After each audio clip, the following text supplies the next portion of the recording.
Muy buenas, gente, ¿cómo están? Sean bienvenidos a otro episodio más. Esta vez acompañado con la bella compañía gatuna de mi querido Gara. Claro que sí. Damas y caballeros, hoy vamos a dar comienzo a un extensible. ¿Extensible en qué sentido? Normalmente desglosamos tema a tema y creamos un capitulito por cada tema, pero como las circunstancias lo ameritan, voy a compartir con ustedes un extensible de derecho procesal penal. Así que espero les guste y bueno, me dejen sus bellos comentarios desde ya, porque sí, mucho esfuerzo, mucho contenido, una buena síntesis de todo lo que debería saberse y conocerse sobre este tipo de procesos. Así que espero que disfrutes de mi compañía desde ya, me dejes tu apoyo y cariño, te prepares un matecito, un cafecito, un tecito, lo que sea, porque vamos a comenzar. Proceso penal. Proceso, derecho procesal penal. Vamos a comenzar con esto de una forma clásica. Vamos a empezar por una definición. Vamos a partir por la definición de Arlas de proceso penal. Bueno, este doctor nos dice que el proceso penal implica una contienda entre el Ministerio Público y el imputado. Acá ya nos presenta a los dos sujetos claves, se podría decir, o icónicos de este proceso. Aunque bueno, tenemos más gente también, pero bueno, nos presenta contienda entre el Ministerio Público y el imputado. Esta contienda, este proceso tiene por finalidad solucionar la contienda, lógicamente. El autor supone que en el proceso, o lo que se procesa en el proceso penal, es un hecho regulado por el derecho penal, lógicamente. Es decir, vamos a procesar lo que el derecho penal regula en sí. Y que en definitiva la contienda es entre el Ministerio Público y el imputado. La víctima entonces no va a pichar ni cortar, aunque sí puede tener una participación, pero no va a ser el sujeto titular de la acción penal, sino que esta va a ser del fiscal. ¿Qué es lo que va a pasar acá? Bueno, ¿qué es lo que hace el Estado? En definitiva, el Estado lo que hace es sustraer del ámbito privado la posibilidad de ejercer la acción penal. Y esto es importante tenerlo en claro, porque toda la acción punitiva es propia del Estado.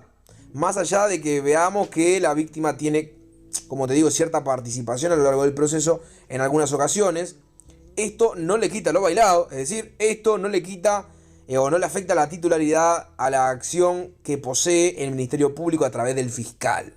Es decir, en base a esta definición construimos el primer panorama de lo que es el derecho procesal penal. Con esta base vamos a apoyarnos en doctrina. La doctrina ha sabido separar a los sistemas y los ha etiquetado, clasificado como sistemas acusatorios o sistemas inquisitivos o inquisitorios. Bien, existen dos grandes sistemas de organización de los procesos penales, es decir, los procesos penales pueden organizarse en función a dos grandes sistemas. La gran diferencia entre ambos sistemas de organización básicamente es que en el inquisitivo o en el inquisitorio se confunde quién persigue el delito y quién lo juzga. Es decir, quien realiza la persecución penal y quien juzga se suele confundir. En el inquisitivo, el juez puede ser o puede de oficio perseguir e investigar una situación que entiende como criminal, además de, lógicamente, posteriormente juzgarla. El juez investiga y el juez sanciona, hace el laburo del fiscal. CPP anterior, acá tenían estos matices más presentes. En cambio, en los procesos penales acusatorios hay una separación de dichos roles, siendo garantía que esto nunca se verán mezclados, o al menos debería ser así, puramente en un proceso, un sistema acusatorio puro, ¿bien? Esto es doctrina, ya en la práctica se verá lo que pasa. Aquí el proceso penal siempre se inicia a petición del acusador, en nuestro derecho a petición del Ministerio Público, a través del fiscal. Es decir, ¿quién inicia todo esto? Bueno, es el fiscal, es el interés, es la petición del fiscal que da pie a toda esta movida. Pero nunca el juez, ya que este no puede actuar de oficio. Veamos que en el proceso penal inquisitivo hay un gran problema y es el factor de la parcialidad o imparcialidad del tribunal. Nuestro sistema anterior, antes poseía características inquisitivas y eso lo llevó a que lo critiquen en este sentido, por ser imparcial. Con el nuevo CPP, el juez no tiene las mismas funciones que tenía antes, ni los mismos toques o matices que tenía antes. Una segunda característica del proceso acusatorio es la igualdad entre el acusado y el acusador. Esto es importantísimo. En principio podemos decir que en todos los procesos existe una igualdad entre las partes, pero en el inquisitivo no es así. Es decir, en el proceso inquisitivo no es así. En este modelo teórico del proceso inquisitivo, el acusador tiene por posición una posición inferior, perdón, el acusado tiene por posición una posición inferior al acusador. Y es lógico, no está en una posición de igualdad. ¿Por qué? Porque si el que te indaga y el que te sanciona es al mismo tipo, bueno, vamos a estar en una situación bastante complicada. Y es por eso que esta es una de las grandes características de los procesos acusatorios, es decir, la diferencia, ¿no? La diferencia de la igualdad, posición de igualdad ante la de desigualdad en el inquisitorio, donde acá en el acusatorio el acusado y el acusador se encuentran en pie de igualdad. Otra característica es que el proceso acusatorio apunta a un proceso público y oral. La oralidad es algo destacado, es algo destacadísimo en el proceso de acusación, el proceso acusatorio. Algunos no lo ven como característica, sino como herramienta que potencia el proceso, pero bueno, otros dicen que sí. Esto ya es una discusión doctrinaria. En cambio, el modelo teórico del proceso inquisitivo, el inquisitivo puro, tiene matices de proceso reservado, donde no se respeta el principio de publicidad y predominantemente es escrito. Acá gran diferencia: proceso acusatorio, proceso público y oral. Proceso inquisitorio, no se respeta el principio de publicidad y predominantemente es escrito. Desde un punto de vista probatorio, es decir, desde un punto de vista de la prueba, el modelo general teórico del proceso acusatorio apunta más a un sistema de valoración íntima o de íntima convicción del juzgador, mientras que en un sistema inquisitivo es más de la prueba tasada. Es más de la prueba tasada, donde la prueba estrella es la confesión. Es decir, solía entenderse que con la confesión ya era suficiente. Hoy por hoy no es así, no es plena prueba de la confesión. Cabe destacar que si bien esto es un modelo teórico general del proceso acusatorio y del proceso inquisitivo, en nuestro proceso penal no funciona así. ¿Por qué? Porque estamos hablando de un marco teórico, es decir, no van a ver punto a punto idéntico, es decir, estamos hablando de teoría. En la práctica hay cosas que van a faltar y en nuestro proceso penal no funciona así, al menos no plenamente. Muy bien, ya hablamos de los dos sistemas, inquisitorio y acusatorio, o acusatorio e inquisitorio. Hablemos del objeto del proceso penal. Muy bien, ya hablamos de dos sistemas. Ya hicimos una introducción en base a una definición, hablamos de dos sistemas, el acusatorio y el inquisitivo o el inquisitorio. Ahora, ¿cuál es el objeto del proceso penal? En principio, el objeto puede ser definido de diferentes formas, pero sosteniendo la posición de Arlas o siguiéndola, el proceso penal tiene por objeto la contienda y es en esta en la que se plantea la pretensión punitiva del Ministerio Público, es decir, de Fiscalía, con relación a un hecho con apariencia delictiva y la oposición del imputado a esa pretensión, con la particularidad de que la contienda subsiste aunque el imputado no ejerza efectivamente su derecho a oponerse. Es decir, aunque no haga uso del derecho de defensa, partamos de que uno de los principios fundamentales es el principio de inocencia. Por eso es que siempre sí o sí va a haber una contienda, aunque efectivamente el imputado no se oponga o no haga uso del derecho a oponerse. El artículo 8 del Código del Proceso Penal enmarca lo que es el objeto de esta estructura procesal. El proceso tiene como finalidad el juzgamiento del caso concreto, con todas las garantías del debido proceso, conforme a lo dispuesto en la Constitución de la República. Los tratados internacionales que obliguen a la República y a las disposiciones generales de este código. Esto nos dice el artículo 8. Básicamente nos está diciendo que el proceso tiene una finalidad de juzgamiento del caso concreto. ¿Bien? Y las garantías del debido proceso.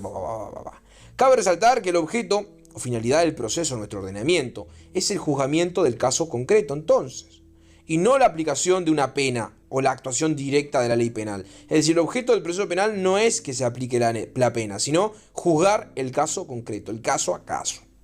Aunque en nuestro actual proceso penal no necesariamente debe derivar de la aplicación de una pena, sino que puede llegar a una solución diferente a las planteadas tradicionalmente. Básicamente, los otros medios o métodos de resolución del conflicto. Bien, pero quedémonos con esto, con el objeto. El objeto es juzgamiento al caso concreto, según nuestro CPP. Ahora, como decía, Arlas es la contienda entre el Ministerio Público y el individuo o el sujeto o el imputado. Ahora, principios constitucionales y garantías que hacen al proceso penal. Bajo este titular estamos en medio de básicamente pilares clave, ¿no? Sabemos que el Estado tiene centralizada de forma, tiene el monopolio del poder punitivo. Entonces es evidente que se establezcan determinados límites porque es algo de suma importancia, es algo sumamente importante. ¿Por qué? Porque hay que poner la línea, ¿no? Más allá de los modelos penales que ya hemos hablado, debemos de tener presente que en ninguna regulación del proceso penal escapan las garantías procesales o las garantías penales. En otras palabras, cuando estamos hablando o cuando estamos frente a cualquier modificación del CPP que pueda hacerse a futuro o frente a un proceso o una estructura que pueda ser diferente, siempre debemos mirarlo bajo la luz o bajo los lentes, la prismática de las disposiciones constitucionales. Así que partimos para la Constitución. Vayamos en principio al artículo 12. La necesidad del propio o del proceso propio. Este artículo de base construye lo que consideramos un verdadero debido proceso. El artículo 12 dispone que nadie puede ser penado ni confinado sin sentencia ni proceso legal. Debe de existir un proceso regular o un debido proceso en el cual se dicte sentencia para que el sujeto pueda ser penado y confinado. Ojo, atención acá, esto no implica que los procesos penales no puedan decretarse o que en los procesos penales no puedan decretarse medidas cautelares. Es decir, estas se van a decretar siempre y cuando se verifiquen determinadas situaciones o puntos o características o elementos, mejor dicho, para poder concretarse, ¿no? Es decir, no se van a solicitar con otra finalidad. Se tienen que solicitar si cae justo ese hecho en tal y tal situación o tiene determinadas agravantes o lo que fuere. Toda vez que esa imposición, o sea, la imposición de medidas cautelares, no venga de una verdadera naturaleza cautelar, es decir, que se quiera imponer medidas cautelares de una forma sancionatoria, por ejemplo, en vez de cautelar, básicamente esta medida provisional, o sea, esta medida cautelar dejará de ser cautelar y pasará a ser provisional. Y esto en el propósito penal es inadmisible, ¿bien? Es decir, las medidas cautelares, vaya y pasa, se respeta. Pero si cambia su naturaleza a medida provisional, ahí ya estamos en un quilombo y hablamos de algo inconstitucional porque se lo está aplicando una medida provisional sin haber habido un proceso, sin que hubiese existido el proceso propio del sujeto garantizado por el 12 de la Constitución. Siguiente principio básico, legalidad de delitos y penas. Como bien sabemos, los delitos y las penas deben estar establecidos por ley. Tiene que haber un tipo penal. Tiene que haber un tipo penal en el que se construya y se regule un proceso a través del cual se le va a imputar la pena al imputado, vale la redundancia. No basta que sea cualquier proceso, sino que debe ser un proceso debido, un debido proceso, concebido por la Constitución de la República, el cual va a existir bajo el manto de garantías fundamentales. Couture sostenía que no se puede inventar una estructura del proceso que ignore las garantías y que termine siendo una herramienta por la cual se deja al imputado como un desválido, como un sujeto que está sometido a una arbitrariedad de un juez o del poder, bien, estatal, sino que el proceso precisamente debe ser constituido y previsto constitucionalmente, como lo es el debido proceso, y que le va a dar una razonable oportunidad al sujeto de defenderse y hacer valer sus derechos. De lo contrario, si no es el debido proceso legal y no se adapta a estas garantías o no se adecua a estas garantías constitucionales, bueno, el proceso se va lógicamente inconstitucional.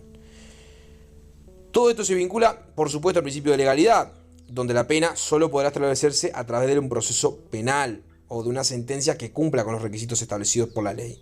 La forma, la formalidad, el proceso que va a estar regulado en el artículo 18 de la Constitución, que vamos a también hacer alusión después. El proceso penal no solo debe ajustarse a lo que establezca la ley en cuanto a formalidades sino que también a ajustarse a las garantías constitucionales que tanto venimos hablando. Después nos encontramos con el artículo 19 de la Constitución, o mejor dicho, el principio de juez natural. El artículo 19 prohíbe los juicios por comisión. Este tipo de juicios son aquellos que se iniciaban nombrando a un juez especialmente para el proceso particular. Es decir, mañana jugamos a Pepe, bueno, poneme a Andrés acá que juzgue a Pepe. No, la regla es que, según el artículo 19, esto es lógicamente inadmisible en nuestro derecho. Por lo contrario, el tribunal debe haber sido creado y designado con anterioridad a que ocurra el hecho que se va a discutir. En principio, ese es lo ideal, ¿no? Considerando que es una garantía importantísima. ¿Por qué? Porque prima la imparcialidad ante esta situación. El tribunal no se ve contaminado de ninguna forma. Esta garantía se vincula con la necesidad de que exista un proceso previo, debido a que si necesito un proceso previo, lógicamente, entonces, en definitiva, también necesito la actuación de un juez. No puedo llevar adelante ese poder del Estado, que ya hablamos, si no hay una intervención del juez. Un sujeto de característica con característica o característicamente imparcial, al menos lo que debería ser el juez a la hora de juzgar. A su vez, este principio constitucional se vincula con la oficialidad y con la indisponibilidad. Con la oficialidad debido a que el titular de la acción penal es el Estado, y la indisponibilidad ya que el Estado es quien tiene que ejercer la acción detrás del proceso penal, cumpliendo con las formalidades establecidas por la ley y la Constitución. Muy bien, ahora el principio de libertad, previsto en el artículo 7, 10 y 15. Esto se vincula con que los delitos y las penas deben estar establecidos por ley, lógicamente, de acuerdo al artículo 7 de la Constitución, y el sujeto tiene, de acuerdo al artículo 7 de la Constitución, el sujeto tiene garantizado el goce de su libertad, de tal manera que si yo pretendo limitar mediante la imposición de una pena dicha libertad, dicha pena, valga la redundancia, debe estar establecida por ley. La ley debe establecer los límites del goce del derecho, tan importante como lo son los establecidos en los artículos constitucionales. El artículo 10, en su inciso 2, establece que ningún habitante de la República será obligado a hacer lo que la ley no manda, un principio de legalidad ligado al principio de libertad. Ningún habitante de la República será obligado a hacer lo que la ley no manda, ni privado de lo que ella no prohíbe. Bien, ahí está. El principio de libertad se vincula a todo esto. Asimismo, el artículo 15 de la Constitución establece que nadie puede ser preso sino infraganti delito o habiendo semiplena prueba por orden escrita del juez competente. Esto hace alusión a que la libertad del sujeto, ya sea afectada o de afectación a través de un proceso, solo puede tener este punto o esta idea calificada, este tipo penal. ¿Bien? Caí en el tipo, pimba, ahí va. Aquí la Constitución te está regulando el resguardo, la garantía de la libertad personal. La regla o la solución general frente a la privación de la libertad solo puede operar por orden judicial, es decir, solamente el juez puede limitar esta libertad, ¿no? El único caso en el que la privación de la libertad se sitúa a un orden judicial, se exceptúa de una orden judicial, es si existe el infraganti delito, si lo agarraron con las manos en la masa. Después nos vamos a encontrar frente a otro principio fundamental, que es el de la irretroactividad de la ley penal. De acá surgen reglas fundamentales que tienen que ver con que para la imposición de la sanción penal, la misma debió haber sido establecida con anterioridad al hecho que se pretende sancionar. No es posible la retroactividad en materia penal. Después tenemos el principio de inocencia. Artículos 7, 12 y 20. Bien. Ya mencionábamos que el artículo 7 de la Constitución garantiza una serie de derechos para el individuo, como el 12, que nos dice que nadie puede ser condenado ni penado sin un proceso legal. En este punto nos damos cuenta que estamos frente a un principio importantísimo, un principio con enorme repercusión, como lo puede ser el principio de inocencia. Que bueno, básicamente impide que se trate como culpable a quien se le está atribuyendo un hecho punible.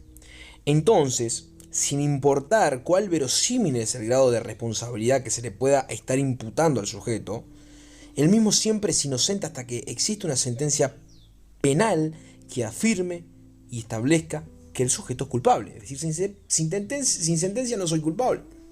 Me pueden ver, pueden hacer lo que quieran, pero no soy culpable hasta que no haya una sentencia. Como te acabo de mencionar, este principio tiene aspectos interesantísimos. Uno de ellos es que solo hay culpabilidad si hay sentencia firme. Otro punto interesante, con el cual tiene que ver con el grado de certeza que se va a adquirir a través de la sentencia, es que esa sentencia solo puede decir si el imputado es culpable o es inocente. Es decir, blanco, blanco o negro, negro. No puede crear un estado diferente, porque el sujeto o es en verdad inocente o no lo es. Importantísimo que quede claro que la sentencia lo que hace es destruir ese estado de inocencia y establecer que existe culpabilidad. Pero mientras tanto, el estado de inocencia está ahí.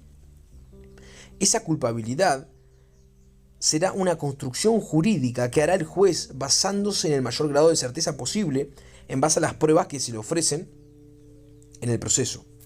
Y algo importantísimo, algo muy pero muy importante, es que el imputado no debe construir su inocencia, sino que ya la posee. No debe demostrarla, sino que en realidad el encargado de destruir este concepto de estado de inocencia es el juez en base a la prueba, bueno, que llevará una sanción. Si tomamos esto de una forma muy pero muy muy literal, el imputado podría incluso no presentar, es decir, sentarse en el proceso y no hacer nada. No presentar ninguna prueba, ningún acto, porque siempre debería presumirse la inocencia. Aunque el fiscal es a quien le corresponde destruir el estado de inocencia, en lo cierto es que, si bien estrictamente hablando es lo correcto, no está bien visto que así sea. De todas maneras, es interesante saber que estrictamente es así. No es el imputado el que tiene la carga de destruir su propia inocencia. Artículo 16, derecho de defensa. Como ya dijimos, esta es una de las principales garantías constitucionales. El derecho de defensa así lo es. En este sentido, el derecho de defensa se entiende como un derecho inalienable, un derecho inherente al individuo, lo que implica que el sujeto conozca la imputación penal que se le está formulando. Esto es muy importante en la etapa de indagación, en la etapa de investigación que va a iniciar el fiscal. ¿Bien? Implica este derecho, el derecho de defensa, implica que el sujeto pueda ser oído en cuanto a su visión de los hechos. Implica también poder contradecir, poder discutir y realizar todo lo que el ordenamiento jurídico prevé a los efectos de esta acción penal que está ejerciendo el fiscal en su contra. Después tenemos el artículo 21 en cuanto a la prohibición de juicio en rebeldía. ¿Qué quiere decir esto? Bueno, esto significa que no podrá realizarse un proceso penal frente a alguien que está en rebeldía. Es decir, se requiere la presencia del imputado para comenzar y desarrollar el proceso penal, a diferencia de lo que puede ocurrir en el proceso civil, donde esto sí se permite. Por lógica, no se puede llevar a cabo un juicio contra alguien que no está presente, porque dicha persona no tiene derecho a defenderse, adecuadamente al menos. Y ahí vulnera todos los principios que hemos mencionado, directa e indirectamente. Artículo 17, habeas corpus, el primero de los habeas. Este es el derecho que posee todo sujeto para reclamar contra prisiones indebidas o arbitrarias, exigiendo justicia a la autoridad aprensora, que explique y justifique el motivo de su detención. En la ley tiene alcance mayor del que tradicionalmente se manejaba en la Constitución. Artículo 27. Encarcelación provisional. Aquí la Carta está previendo la posibilidad de la encarcelación provisional. Esto es que cuando al sujeto se le impuso una pena, una prisión preventiva, puede ser encarcelado provisionalmente en determinadas circunstancias. De esta disposición y por el conjunto de estos artículos se puede afirmar la idea del carácter o naturaleza cautelar de la previsión preventiva propia del acuerdo del proceso penal. No es una medida provisional, es una medida cautelar. Recuerden eso. Artículo 20. Ineficiencia de la declaración contra sí mismo. Esto lo mencionamos al pasar por encima por las estructuras las estructuras procesales en el sentido de sistemas inquisitorios y sistemas acusatorios. Bueno, en el inquisitorio dijimos que sí era válida la declaración contra sí mismo. Acá no es el caso. ¿Por qué? Porque el sujeto no está obligado a declarar en su contra. Esto constituye una garantía con respecto al trato que debe tener para con el sujeto dentro del proceso. Aquí está establecido que el imputado tiene derecho a guardar silencio.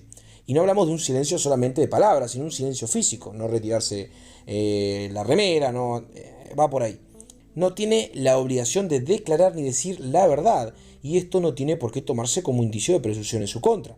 No declara bajo juramento, no tiene la obligación de decir la verdad. Todo se vincula con el principio de inocencia. Artículo 11 y 28. Inviolabilidad del domicilio, correspondencia y papeles privados.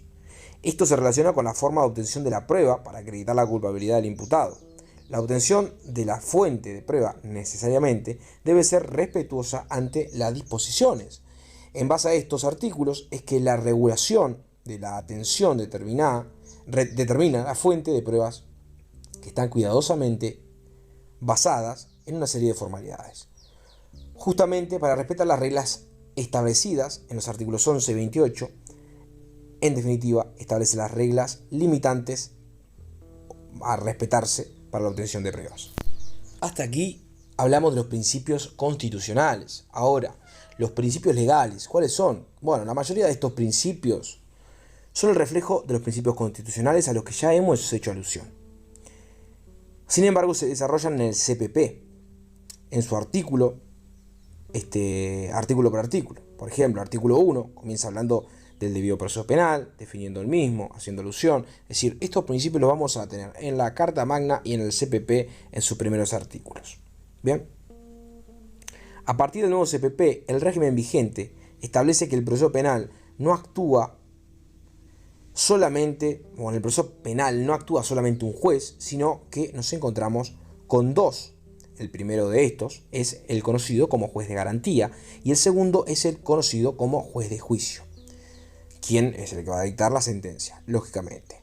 Esto significa que en determinadas etapas del proceso actuará un juez de garantías, y en determinadas va a actuar un juez de juicio. El primero deberá garantizar las regularidades de ciertas actividades y tener todo saneado sin dificultad formal para poder trasladarlo y dárselo a las manos del juez de juicio para que culmine con el proceso. El juez de garantía actúa en la audiencia de formalización y en la audiencia de control de acusación para que esté todo en orden, y para que no sea quien dicta la sentencia, se pasa a manos del juez de juicio buscando la imparcialidad. Estas son las formas que encontró el sistema para asegurarse de la no contaminación del juez con respecto al debido proceso, apuntando a un sistema más acusatorio. Bien. Artículo 3 del CPP dispone el reconocimiento de la dignidad humana. El 4 del CPP hace alusión al principio de inocencia, que ya hablábamos. El 142 del CPP refiere a la certeza procesal, porque ante la duda debe absolverse al imputado. El artículo 64, literal H del CPP, refiere al derecho al silencio y no prestar declaración. El artículo 5 dispone de la prohibición del bis in idem, es decir, básicamente que una persona no puede ser investigada más de una vez por el mismo hecho. El artículo 7 del CPP recoge la defensa teórica. El artículo 6 del CPP recoge el principio de oficialidad, que básicamente soluciona que la acción penal es pública y su promoción y ejercicio corresponden exclusivamente al Ministerio Público, obviamente en Fiscalía, salvo algunas excepciones. Hablamos de tribunales militares, etcétera, etcétera, pero apuntamos acá.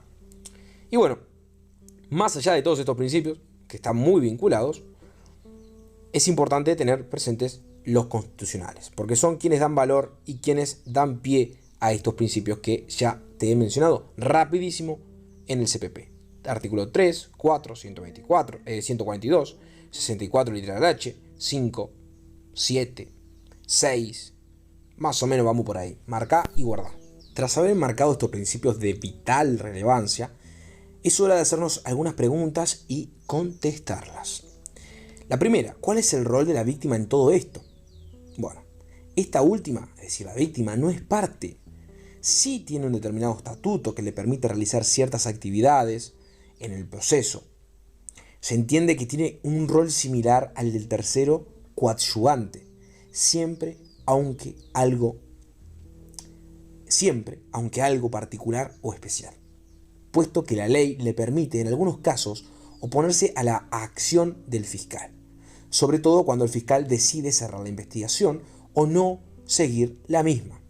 El tercero coadyuvante siempre implica que el sujeto no es una persona autónoma del proceso, sino que coadyuva a la parte verdadera del proceso, quien en este caso es el fiscal. Siguiente pregunta. ¿Por qué en algunos delitos se requiere la instancia del ofendido? Bueno, ¿qué queremos decir con esto?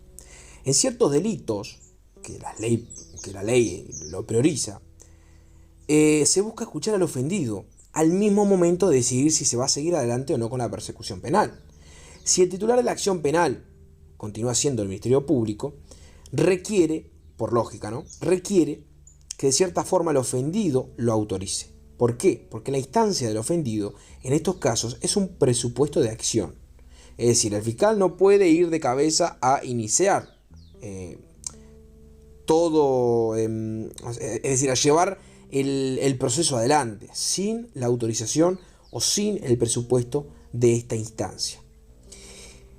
En este sentido, la instancia del ofendido es un presupuesto de la acción penal solo en determinados delitos. Estos delitos son los incluidos en el artículo 96 del CPP, el cual tiene una numeración bastante amplia de los delitos que serán perseguibles a instancia del ofendido, aunque recordemos que el titular de la acción siempre seguirá siendo el fiscal. Habiendo culminado con las preguntas por el momento, quiero apuntar a dos principios fundamentales como lo son el principio de necesidad y el principio de oportunidad. Ojo acá que son importantísimos. El artículo 98 del CPP regula la posibilidad o la facultad que tiene el fiscal de no iniciar o dar por terminada una investigación. El 98.1 establece que el fiscal podrá abstenerse de toda investigación o dar por terminada dicha investigación que acaba de iniciar o que no inició aún.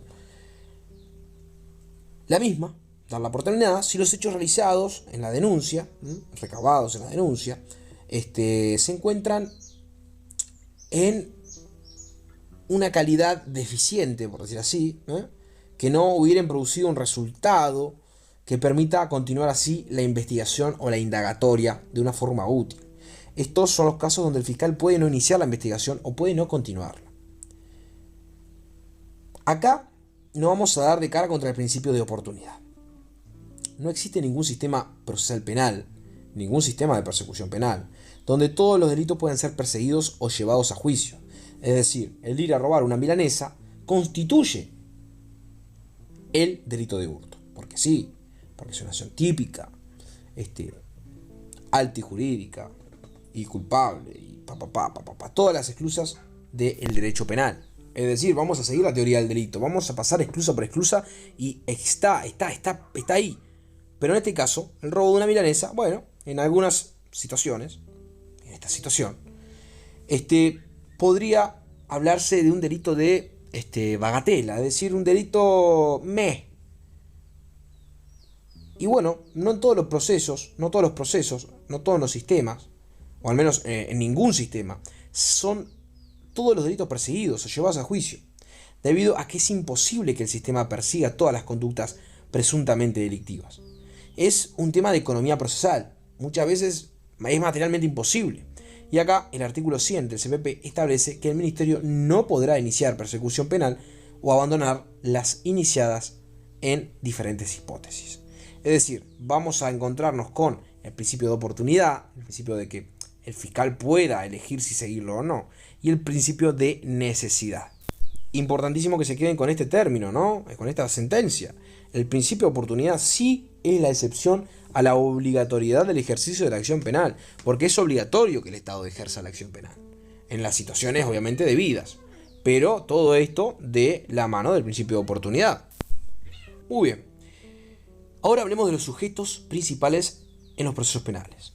Bueno, tenemos a la parte actora, que será el Ministerio Público, la Fiscalía General de la Nación. Tenemos a la parte demandada, que será el imputado. Este es imputado inclusive en la etapa administrativa. Es decir, soy imputado desde que se me está investigando. Ya no se habla de indagado, ahora siempre de imputado. ¿Gracias a qué? Bueno, ¿con qué idea? Con que el imputado tiene determinadas garantías. Y antes no se poseían garantías al llamarlo indagado, ¿bien? Ahora se es imputado desde la etapa de investigación. Que obviamente etapa administrativa de investigación que lleva a cabo el Ministerio Público. Es una etapa prejurisdiccional.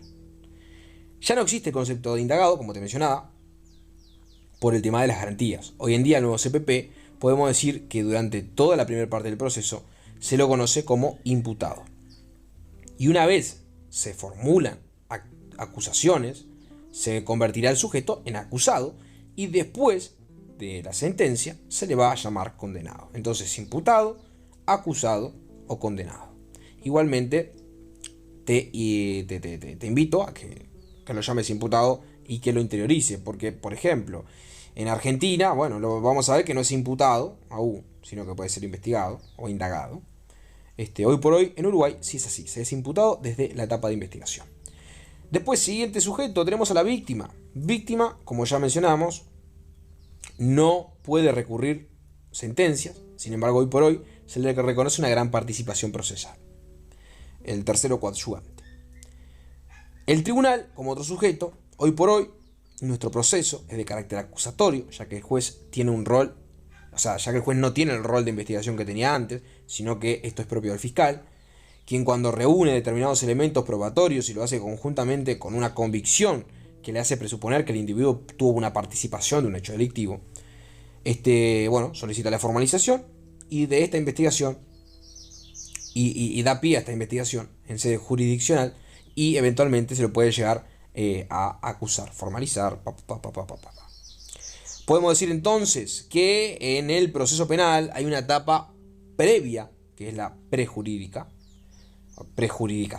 o administrativa, que es la de la investigación, ¿no? La de la indagatoria, y después hay una etapa jurisdiccional. Esto se debe a que el que investiga los sucesos no vio los hechos. Es decir, el fiscal no vio los hechos, no vio lo que pasó. Investiga casos ajenos a él. Por lo que debe haber una etapa y debe haber una estructura distinta a la de la materia civil, donde quien formula la pretensión reconoce los hechos. Es decir, en civil, de un contrato, yo conozco los hechos y formulo mi pretensión y la llevo ante el tribunal. Acá, la labor que hace el fiscal, básicamente no ve los hechos, sino que tiene que investigar para formular y después transmitirlo al tribunal. Bien. Acá, la materia penal, quien ejerce la acción penal es el fiscal y no conoce los hechos. Recuerden, no conoce los hechos y por eso debe explicar bien toda la actividad tendiente a investigar los hechos, los mismos. En son de síntesis entonces, en primer lugar, vamos a estar frente a una etapa administrativa o prejudicial, donde el Ministerio Público realiza una actividad de investigación, el fiscal investiga, recabando toda la prueba y convicciones que puede vincular al imputado con los hechos que se realiza la solicitud, con los hechos, y es así que realiza la solicitud de formalización. Conjuntamente puede solicitar medidas coercitivas, que presente, es decir, medidas cautelares. Tenemos a las medidas coercitivas, por ejemplo, en los artículos 121 y 122 del CPP. Después tenemos a la prisión preventiva en el artículo 223 a 235 del mismo código. Y bueno, se da la audiencia de formalización y en dicha audiencia se presenta la acusación o puede darse también lo que conocemos como el sobreseguimiento. El sobreseguimiento, el fiscal lo puede pedir en cualquier instancia antes de la sentencia que dictamine cosa juzgada y la defensa antes de, se supone, la acusación de el fiscal. De esa acusación se dará traslado a la audiencia de control, de acusación, va a estar el auto del inicio de la audiencia oral y posteriormente pasará a mano del juez de juicio en la audiencia de juicio donde se obtendrá la sentencia. Igualmente, como en estos videos que estamos preparando de los procesos, voy a dar una breve estructura de cómo funciona realmente el proceso para que la tengas presente. Ahora desglosemos juntos poco a poco la audiencia o las distintas audiencias que van a ser parte de este proceso.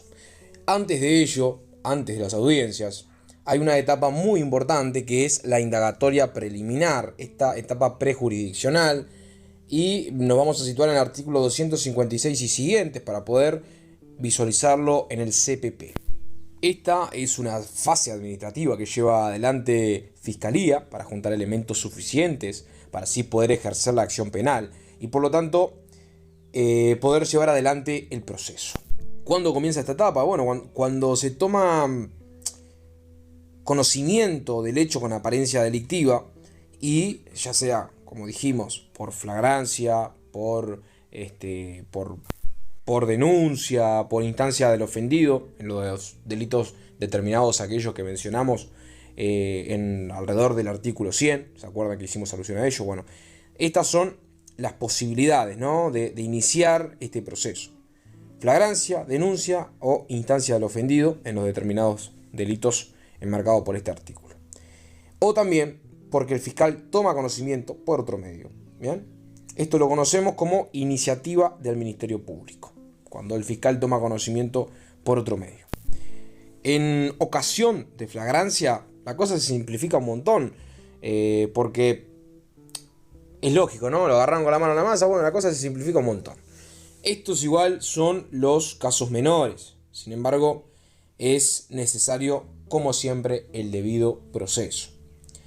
En el caso por denuncia, bueno, primero debemos preguntarnos qué es una denuncia, ¿no? Una denuncia es manifestar algo, es denunciar algo, poner en conocimiento, y bueno, en esta ocasión poner en conocimiento a la autoridad competente para que obviamente lo tenga presente el acaecimiento de ciertos hechos que presuntamente puede llegar a ser delictivos o no. Presuntamente, es decir, no se puede sacar de antemano la conjetura. ¿Quién lo puede hacer? Bueno, un interesado o la víctima puede poner en conocimiento a la autoridad para que se inicien estas investigaciones reguladas en los artículos 257 y 258. Cualquier persona puede denunciar ante la autoridad algún hecho y lo puede hacer ya sea ante la policía como ante fiscalía o ante un juzgado con, lógicamente, competencia penal. Como te comento, cualquier persona lo puede hacer según el artículo 258, el cual regula el contenido de la denuncia. Este mismo artículo mandata que, bueno, la denuncia debe ser de forma escrita o oral. Bueno, esto va a depender de ante qué se lo presentemos. Obviamente ante un oficial policial puede ser tomada escrita. Puede ser tomada oral.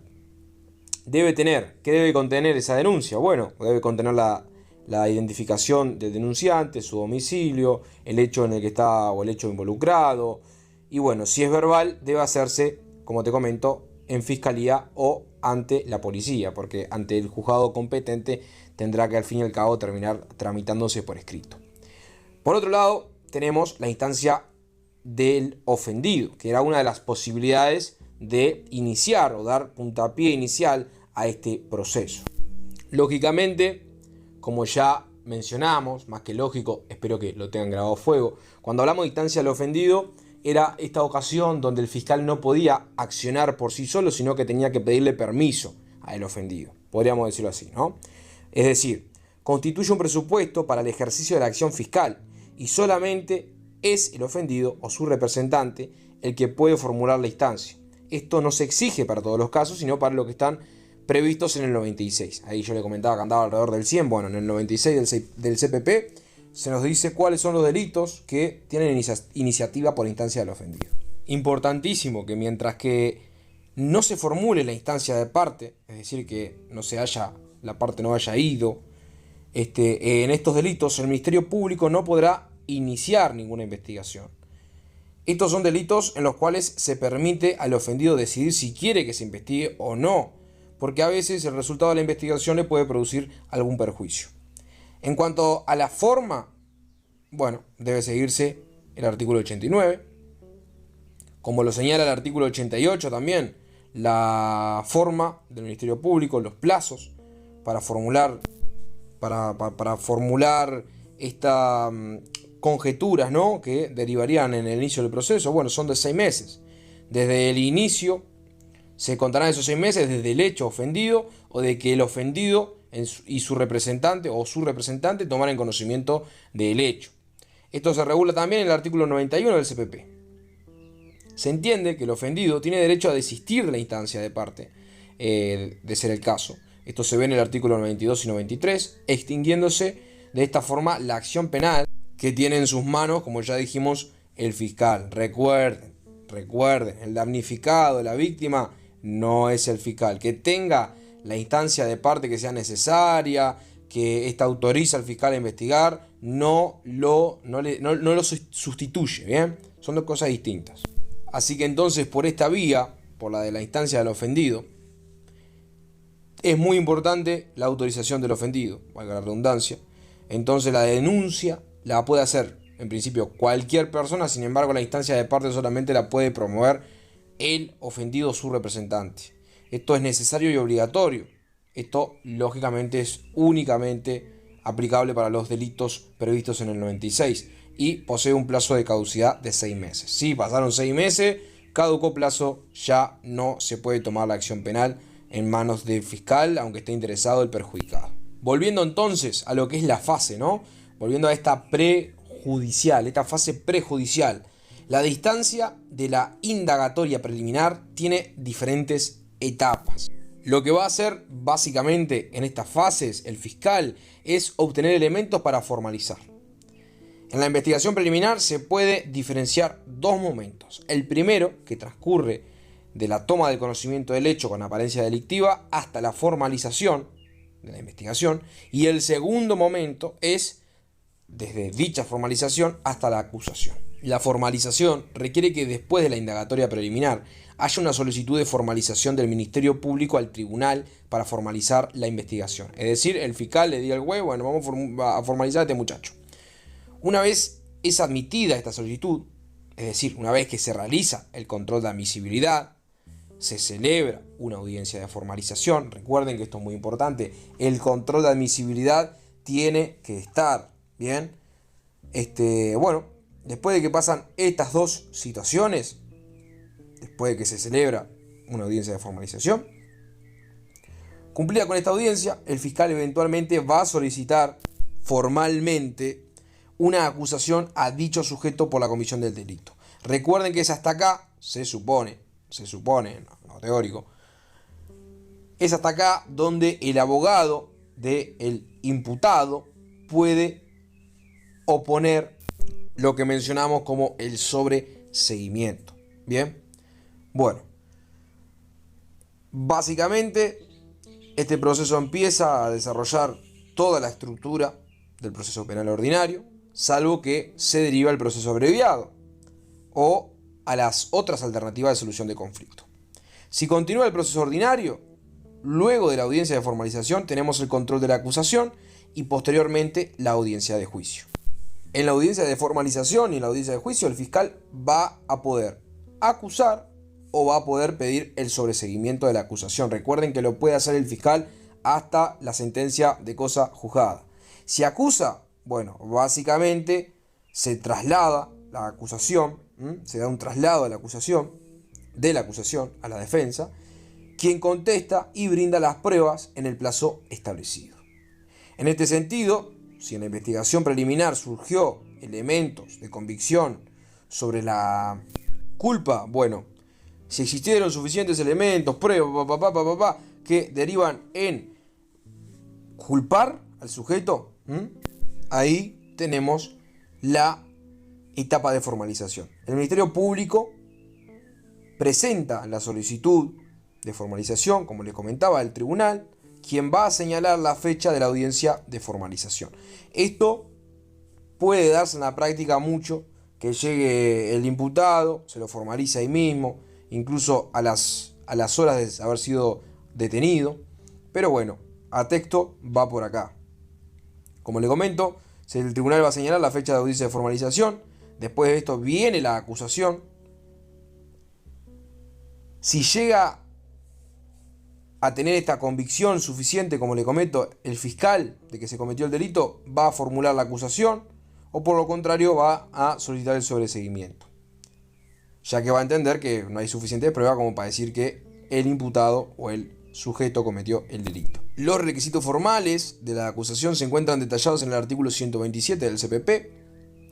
Y bueno, desde la audiencia de control de la acusación, cuya finalidad es preparar la audiencia de juicio, básicamente se junta toda la prueba, todo lo que se puede construir, se llega en esta audiencia, se exprime y después se va a formular el auto para la audiencia de juicio, que eso es lo único que va a ver el juez de juicio. El juez de juicio no va a ver nada que no se haya presentado y se haya escriturado en ese auto.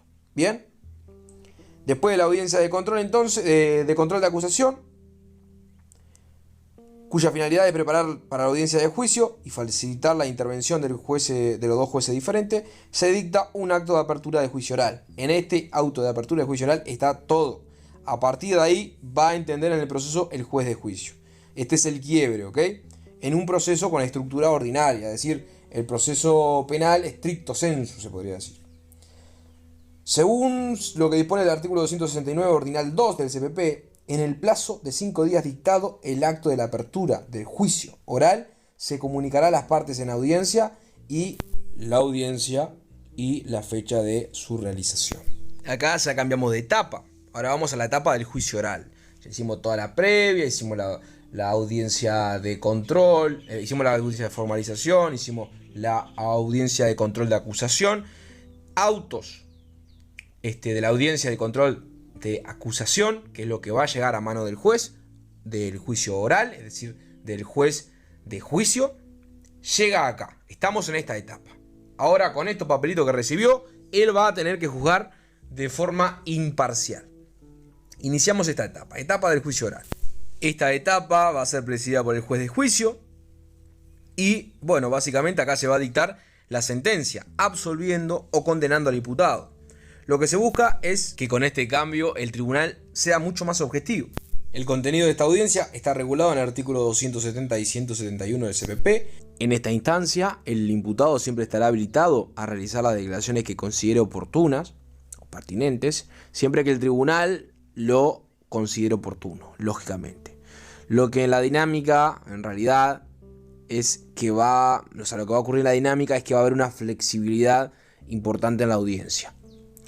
Se establece que las partes podrán formular preguntas que van a ir al imputado, bajo las reglas de examen y contraexamen. Es decir, se va a preguntar y se va a poder contrapreguntar a esa pregunta. Es decir, el actor va a preguntar, el demandado también va a preguntar. Sobre la declaración del imputado.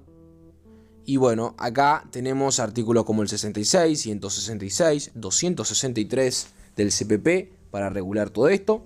Y no se olviden que siempre va a aplicar el derecho de guardar silencio. Importante también, en la audiencia de juicio se va a poder solicitar la recepción de prueba nueva, es decir, se va a poder ofrecer prueba nueva.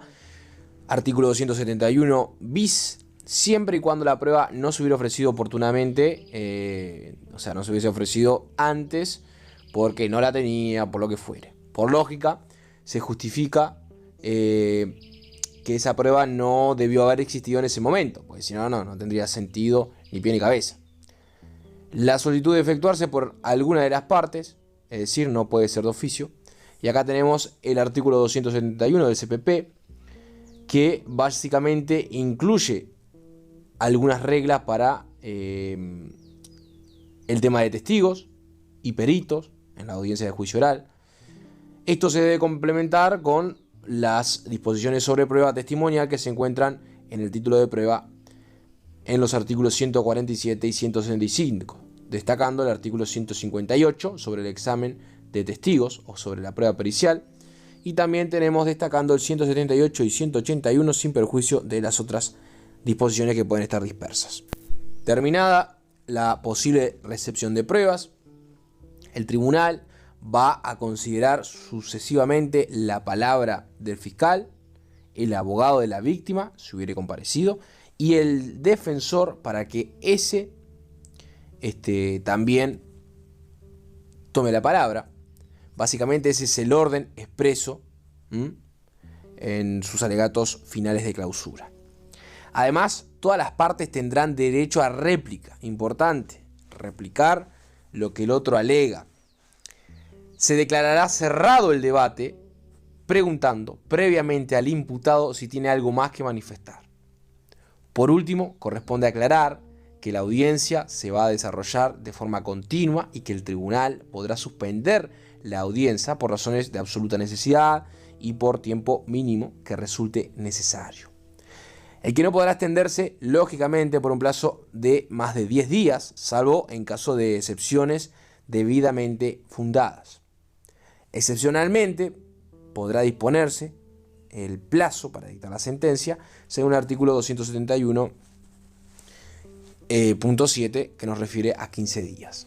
Ese plazo se deberá respetar aun cuando no se hubiere podido diligenciar efectivamente la prueba requerida para el mejor proveer. Finalmente llegamos a la sentencia. Al término de la audiencia de juicio se va a dictar una sentencia con fuerza definitiva, lógicamente, que puede ser de absolución o de condena. Acá tenemos los artículos 119 y 271.7. Camaño expresa que la decisión que se adopta en el sistema acusatorio, luego del debate, luego de haberse incorporado la información supuestamente de calidad por las partes, a partir de la gestión de los intereses contrapuestos, esto es básicamente que el juicio debe llegar descontaminado. Lo que va a recibir el juez en el auto de inicio de la audiencia oral va a ser todo lo que ya vimos en el control previo, en las audiencias previas. Va a llegar con todo descontaminado, porque no va a haber una incidencia en una primera etapa del juez de juicio. El debate va a ser posibilitado y va a tener como resultado una sentencia buena. Como ya mencionamos, ante la complejidad del asunto, el tribunal va a poder prorrogar la audiencia por un plazo no mayor a 10 días para ir a la sentencia con sus fundamentos, para hacerla. La apelación de sentencia definitiva suspende su ejecución. Sin embargo, en caso de que la apelación de la sentencia sea de aquella sentencia que absuelve, que declara la libertad, se va a decretar la libertad provisional del imputado, según los artículos 124 y 361 del CPP. Eventualmente, luego se podrá interponer recurso de casación y revisión, según el artículo 368 a 377. Ahora vamos con el cierre, muchachos y muchachas, culminando con el proceso stricto sensu proceso penal stricto sensu. El proceso penal ordinario, dentro del eje diferencial de las distintas audiencias que ocurren, como ya hemos visto, en el nuevo SPP, se va a priorizar la oralidad, se le va a dar gran importancia al papel trascendente que posee el debate. Esto se ve en las tres audiencias, en la formalización, en el control de acusación y en la audiencia de juicio. Pero sin embargo, la oralidad no es más que algo, no es una regla técnica, ni un perjuicio, ni una garantía, no es una característica inmensa, no podemos llamarlo así. Es una especie de herramienta que funciona conjunto a otras garantías fundamentales, en el marco del debido proceso, de la inmediación, es decir, funciona conjuntamente.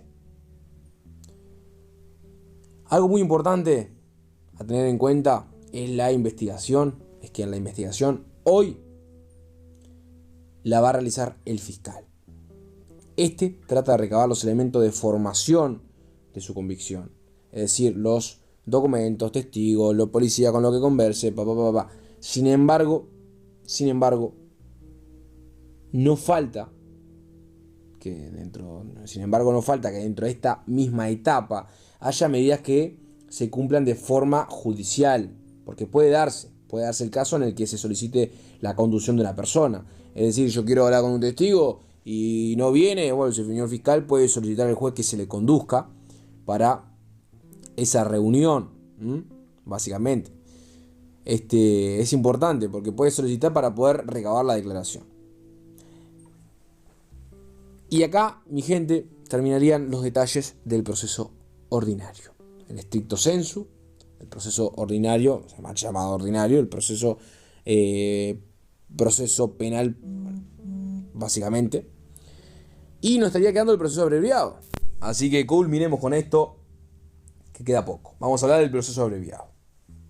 Tal como lo dice el nombre, Este proceso ofrece una estructura más simplificada, más reducida, está sometida a ciertos condicionamientos como pudieran ser los acuerdos, pero igualmente hay un juzgamiento al fin y al cabo en el ejercicio de la jurisdicción manifestada a través de la sentencia.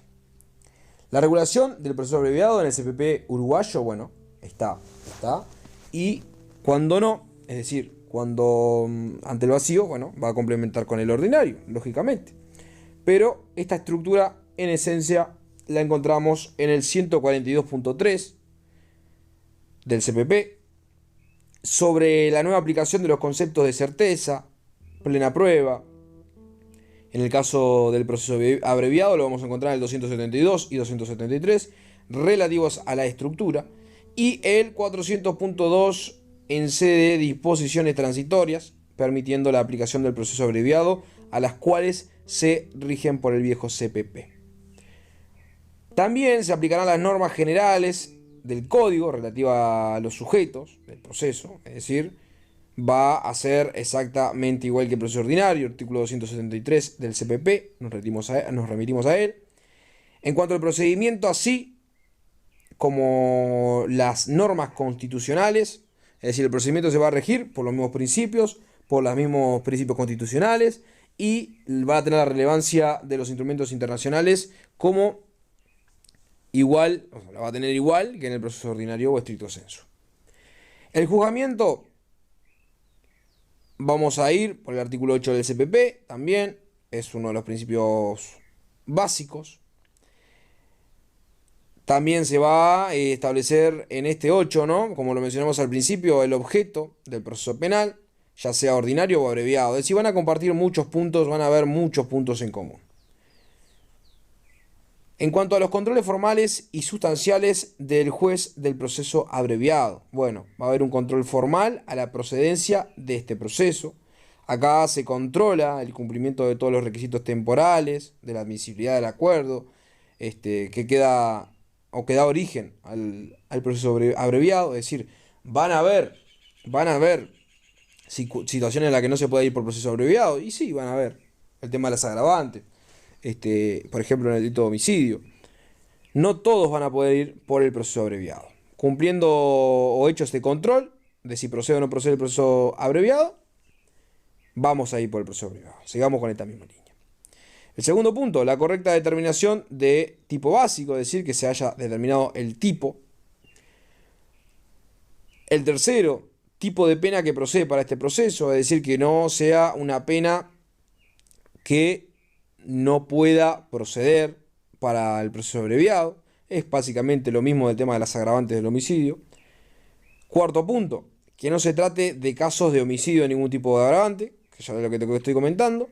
Y quinto punto, la aceptación expresa de los hechos antecedentes y consentimientos libres, voluntarios con relación al acuerdo. Es decir, que las partes consientan la sentencia. El consentir la sentencia, recuerden que es básicamente decir, no voy a interponer ningún recurso, no voy a apelar la sentencia, que es posible, pero bueno, básicamente consentir una sentencia o consentir la sentencia es esto.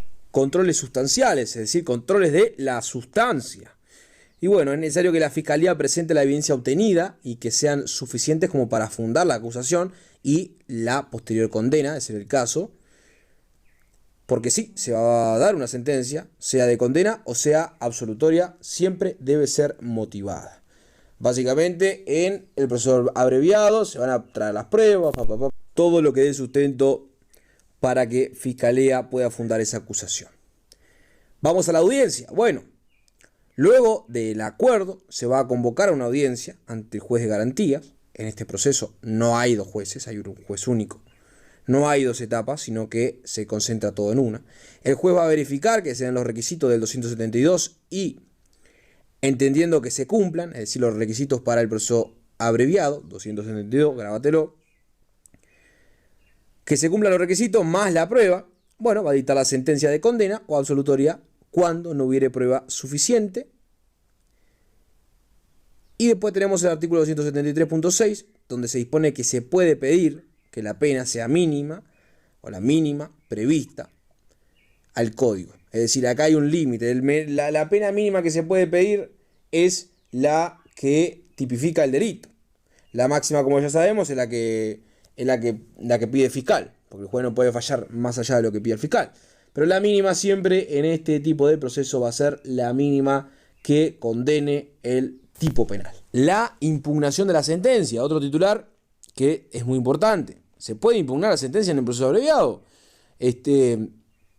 Puede ser recurrida a través de la apelación.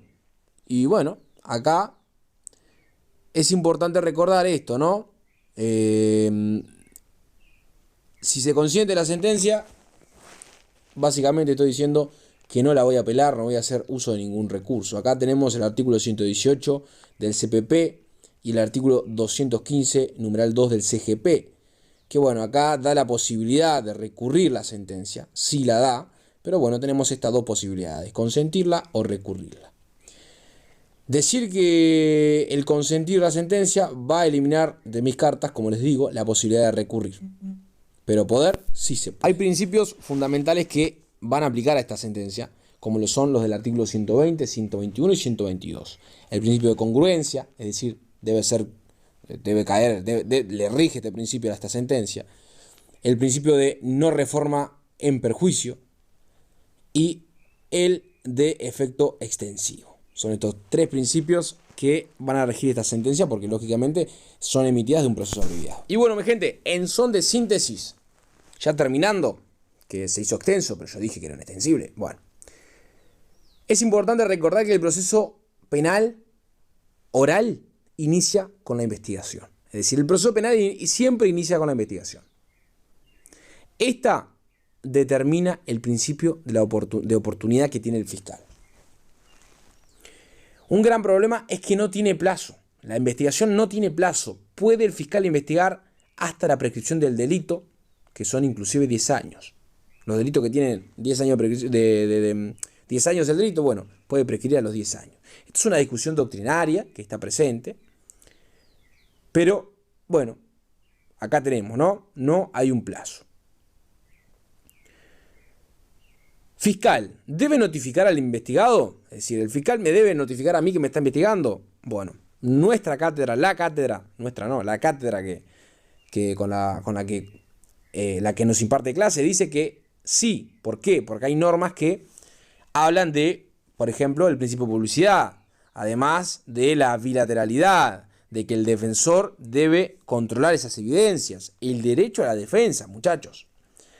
Y bueno, esta primera etapa no tiene plazo, podrá ser reservada, es decir, que ocurra la interna y bueno, vaya y pase. Fiscalía lleva su legajo y este legajo es público, es decir, lo puede mostrar al defensor, lo debe mostrar al defensor. Pero el del defensor es privado con alguna reserva. La defensa debe mostrar las evidencias al fiscal, en un sentido de que la defensa, si pide un testigo previamente, se reúne con el testigo, grabó la reunión y bueno, se la entrega de soporte a fiscalía. Esto es lo que debe hacer la defensa. Los tribunales de apelación entienden que la defensa no tiene la carga de diligenciar evidencia, pero los jueces de instancia entienden lo contrario. Esto ya es algo práctico. Esto es sumamente discutido. Básicamente depende de la posición que sigamos, ¿no? Ya dijimos entonces que es muy importante tener en cuenta que el proceso penal va a comenzar desde la investigación. Una investigación que no tiene un plazo. En la segunda etapa de la investigación, ¿cuándo comienza? Bueno, en teoría, cuando se da la formalización. El fiscal tiene un año para presentar la acusación, cuando se da la formalización, prorrogable un año más. Es decir, si a mí me investigó por fuera 10 años, bueno, me va a poder investigar legalmente 2 años más. Y bueno, esto también es discutible, porque hay quienes que dicen que sí, que prescribe el plazo, que no se puede investigar en eternum.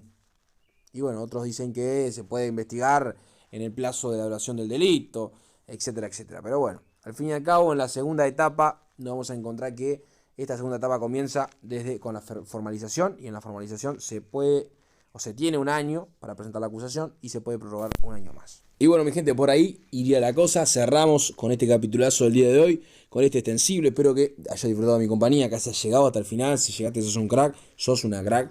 Y bueno, espero que tengas la mejor energía para mañana. Que mañana se salva mi gente. Un saludo, se me cuidan. Nos vemos en la próxima. Chao, chao.